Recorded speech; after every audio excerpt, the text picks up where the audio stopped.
Colston Hall hasn't really been invested in since the 50s, so it's really time to do a big job and transform the hall. That's why we're calling it Transform the Hall. It's not just a little job that we're going to do here. Today we're going to make a lot of noise about the Trust, about Colston Hall and about Bristol. We want to get the MPs and peers and everybody in positions of influence in Westminster to really understand what we're trying to do, and we hope that that will result in some funding coming through to Bristol.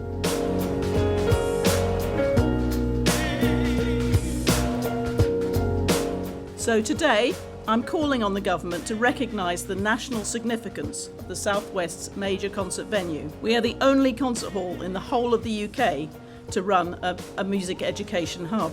I'm asking the government to match the £10 million offered by Bristol City Council to secure our future at Colston Hall. Tonight you'll hear a lot about the work of Bristol Music Trust and the incredible artists that have played at the hall. So now it is my pleasure to introduce Mercury Prize nominee Seth Lakeman. Enjoy the rest of the evening and thank you for your support.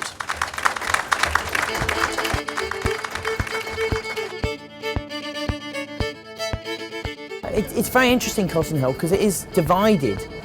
You've got a wonderful foyer, you see it from the road and you believe it. But once you're in there as a performer and you go backstage, it's quite run down. It's tired. It's a historical venue. It's grade 2 listed. It needs help.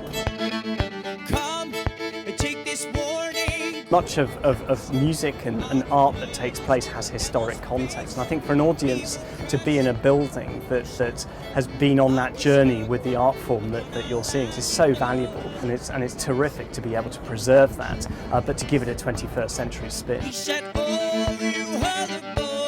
What the Colston Hall's done for music education locally has been fantastic, inviting schools in to perform, to give pupils that extra confidence to perform on the big stage, quite literally, has been absolutely superb. And it's a really pioneering project which I think the rest of the country can learn from. But we need to make sure that Colston Hall gets the investment it deserves in order to carry on working with young people, proving to the rest of the country this is a model that should be rolled out nationally. 90% of young people, 16 to 24-year-olds, describe music as a passion in their lives, but all too often young people don't get a chance to make music, particularly if they're faced with quite challenging circumstances. So the work we do really targets those young people, and Colston Hall does that really well. Because it's got a good sense about what the need is in Bristol and its surrounding area and how to really target their work effectively, working with a range of partner organisations. And it's important to have a venue like Colston Hall in Bristol, because Bristol, if any is a city of music and performance and creativity and art, and Colston Hall is all of those things. And it embodies both a great history of music and creativity, but it'd be good if it could embody a great future as well. It needs to have that work and that investment put into it to make it a venue of the future, as well as a venue of a great musical legacy. Well, in the campaign at the moment, we've secured £10 million from Bristol City Council, and that's a good start. So there's 35 million to go. And obviously the two big players that can help there are central government, and I'm lobbying my fellow ministers in government to come up with some money for the Colston Hall, but also the Arts Council as well, and other people are speaking to them. But it's also an opportunity for the commercial sector to contribute as well.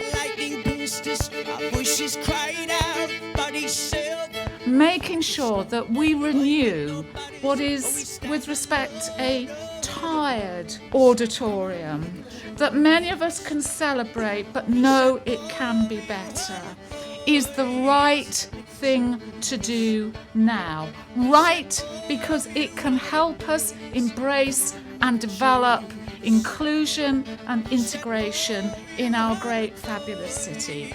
Right, because it will develop an iconic site in Bristol, and frankly it's right economically for Bristol for what it will bring to Bristol. If it ticks all the boxes and everyone's in favour of it, all I can say is let's get on with it and let's say yes, we can.